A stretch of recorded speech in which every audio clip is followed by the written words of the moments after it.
internasional ada lembaga non-profit ya, nirlaba itu yang bernama COSO, Committee of Sponsoring Organizations, dan dia terdiri dari beberapa anggotanya itu the Institute of Internal Auditor itu IIA, ada juga American CPA, dan yang lainnya, ada banyak itu beberapa anggotanya, dan dia berinisiatif untuk mengeluarkan beberapa kerangka kerja acuan, framework acuan. Yang pertama itu terkait dengan Enterprise Risk Management, itu keluar COSO IRM tahun 2017. Habis itu ada COSO Integrated Internal Control Framework, pengendalian internal, kerangka kerja terkait dengan pengendalian internal, itu keluar di tahun 2013. Dan di sini juga dia mengeluarkan yang namanya Fraud Risk Management, Anti-Fraud Programs and Control. Jadi ini kerangka kerja yang bisa diadop oleh organisasi-organisasi yang ada di Indonesia ataupun di dunia terkait dengan fraud risk management. Jadi memang kalau kita lihat ya dari gambarnya ini, yang paling pertama dia sebut itu ada yang namanya tone at the top gitu ya. Jadi suara dari level atas itu seperti apa sih terkait dengan fraud? Mereka itu care apa enggak? Apakah resiko fraud itu mereka anggap sebagai salah satu concern mereka atau enggak? Bagaimana mereka membangun budaya anti fraud?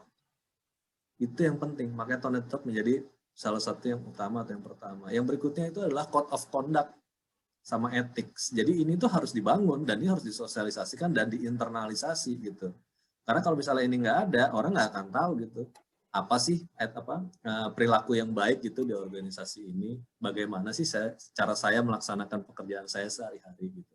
Dan yang berikutnya ada yang namanya whistleblower hotline. Dan whistleblower hotline nggak cuma link aja begitu diklik nggak bisa diakses. Jadi dia itu harus bisa menjawab objektif dari adanya whistleblower itu sendiri gitu ya. Dia harus istilahnya transparan, harus ada service level agreement apabila ngelapor, harus mendukung yang namanya anonymity gitu ya. Jadi kita harus anonimus gitu, bisa juga memiliki opsi apabila kita melaporkan. Dan dia harus ada feedbacknya. Jadi apabila dia ditindaklanjuti ya harus diberitahu kepada si pelapor, dia ditindaklanjuti, hasil tindak lanjutnya apa, apakah terbukti atau tidak gitu. Jadi ini yang penting dan dia menjadi salah satu yang biasanya dibahas pertama itu. Dan yang kedua itu kita kembalikan ke insan yang ada di organisasi ya.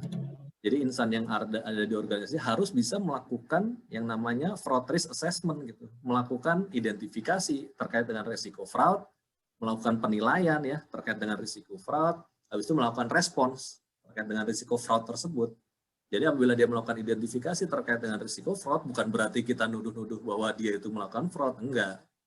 Kalau misalnya dia reluctant gitu ya, nggak mau melakukan hal tersebut, justru itu yang menjadi kecurigaan kita, kok kenapa nggak mau ngelakuin gitu. Terus apabila dia merasa bahwa kok gue harus melakukan identifikasi fraud sih, apa lu nuduh-nuduh gue gitu, nah itu berarti jadi tanda tanya besar itu. Atau misalnya, wah insya Allah pasti nggak ada lah fraud di sini. Nah itu biasa jadi tanda tanya besar juga kenapa dia berkata seperti itu gitu. Karena fraud risk atau resiko fraud itu nyata dan itu terjadi gitu. Nggak cuma di organisasi yang ada di Indonesia, di seluruh dunia ada. Dan sekarang makin menjadi lagi karena ada pressure terkait dengan ekonomi akibat COVID gitu kan ya. Jadi ini menjadi salah satu hal yang real dan harus bisa di manage oleh insan-insan yang ada di organisasi, bahwa resiko fraud itu adalah miliknya kita semua gitu. Jadi kita harus aware gitu.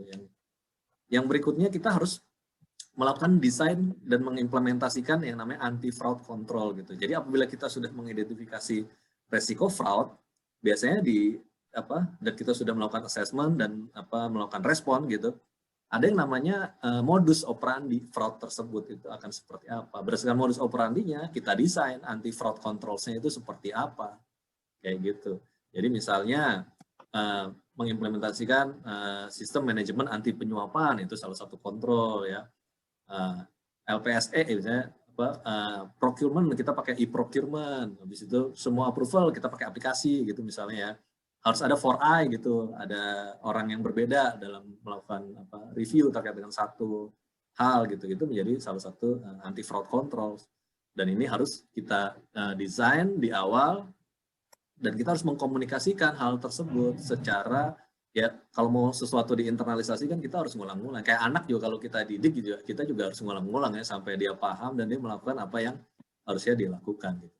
Baru yang berikutnya ada yang namanya monitoring terkait dengan efektivitas tersebut. Bisa dilakukan oleh Dewan Komisaris, melalui komite audit, perpanjangan tangannya adalah internal audit gitu. Jadi efektivitas dari program fraud risk management itu bagaimana? Nah ini akan menjadi tanggung jawab dari Dewan Komisaris dan istilahnya Dewan Pengawas ya kalau misalnya di pemerintahan.